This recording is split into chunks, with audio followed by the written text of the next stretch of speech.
C'est le dernier atelier connu de Jean-Paul Riopel en France. Il avait acheté un garage qui était un garage automobile. Il l'a acheté à l'époque pour faire cet atelier, puisque c'était énorme, et pour pouvoir stocker ses voitures, ses œuvres, un peu tout.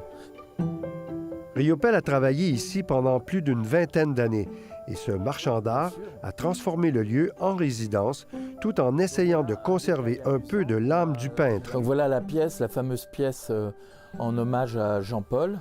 Il a entre autres tapissé les murs de cette pièce avec certains de ses dessins. Ce sont des essais lithographiques.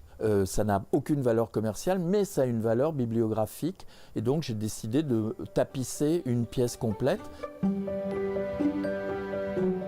C'est quand même un des maîtres de l'abstraction, l'expressionniste abstrait. Il a fait partie de l'avant-garde de l'école de Paris. Ça mérite respect. Je respecte l'homme. Je respecte tous les gens qui sont passés ici, parce que c'était un lieu de vie également, entre John Mitchell, les Giacometti, toute une génération d'artistes. Ils venaient déjeuner, picoler. La plupart des artistes que Jean-Paul Riopel a fréquentés en Europe sont aujourd'hui disparus, mais pas Roselyne Granet. Il était très sympa, très gentil. Il payait toujours à boire à tout le monde. On allait beaucoup au bistrot, il racontait beaucoup d'histoires, très drôles. Personne ne connaissait le Canada autour de lui, donc il pouvait raconter ce qu'il voulait. Et c'était très amusant toujours. Roselyne Granet a beaucoup côtoyé Riopel à partir de la fin des années 1950. Il venait régulièrement à son atelier de sculpture et à sa fonderie adjacente. Il a d'ailleurs été copropriétaire de cette fonderie pendant quelques années. C'était un chasseur. C'était aussi un chasseur de femmes, ça c'est sûr. Mais ça, après, je ne peux pas dire parce que ça m'est un peu égal, je m'en fiche, moi. Riopel était très populaire en Europe et en France en particulier, où il s'est établi au milieu du siècle dernier. Après son engagement avec les automatistes au Québec, il s'est lié un temps avec les surréalistes en France et sa production a connu un grand essor. Ses toiles se vendaient beaucoup et très cher. Il avait des périodes où il peignait jour et nuit pendant quelques jours, pendant un certain temps, et puis ensuite il pouvait rester plusieurs années sans peindre. Et quand il peignait pas, il était très malheureux. Il buvait beaucoup, il traînait. Et puis tout d'un coup, la peinture revenait et à ce moment-là, il était très heureux, il ne buvait plus, il travaillait beaucoup.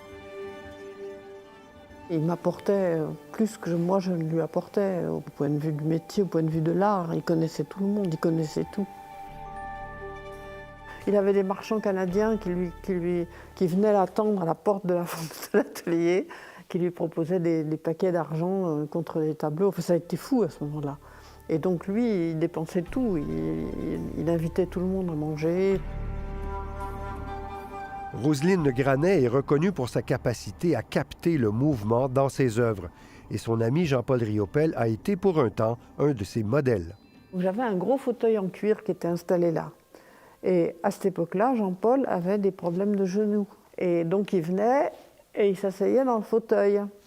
Et un jour, moi, j'ai trouvé que la relation entre le personnage et le fauteuil était très intéressante. Et donc, j'ai commencé à faire son portrait dans le fauteuil. Et j'en ai fait une vingtaine, là, des petits. Et puis finalement, j'ai fait le grand où il dormait. Il dormait dans le fauteuil. L'artiste française, aujourd'hui âgée de 87 ans, a aussi réalisé la sculpture grandeur nature de l'artiste qui domine la place Riopel à Montréal, une œuvre qu'elle a créée peu après sa mort. Dans son atelier de la banlieue parisienne, Roselyne Granet a créé une galerie des proches qu'elle a perdus, ceux qu'elle appelle ses morts. Son mari, debout au centre, ses parents d'un côté et les amis, dont Riopel, de l'autre. Il avait quand même une très belle tête. Il s'est un peu abîmé avec le temps parce que c'est vrai que l'alcool était quand même ravageur. Il a vieilli pas très bien, quoi. Et la tête était restée quand même très belle. Aujourd'hui, les traces de Jean-Paul Riopel en France sont plutôt rares. On est peut-être en train de l'oublier là-bas. Ah oui? Oui, mais il n'y a pas que lui, hein. C'est toute la peinture de cette époque. Le monde de l'art change tout le temps.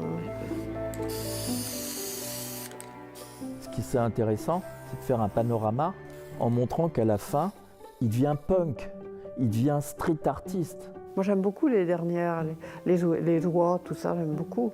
Parce que c'était un grand dessinateur et qu'à la fin, le dessin est très présent, je trouve. Ce qui manque à Riopelle, c'est une grande rétrospective en Europe. Jean-Paul Riopelle laisse derrière lui une œuvre monumentale, aujourd'hui disséminée à travers le monde.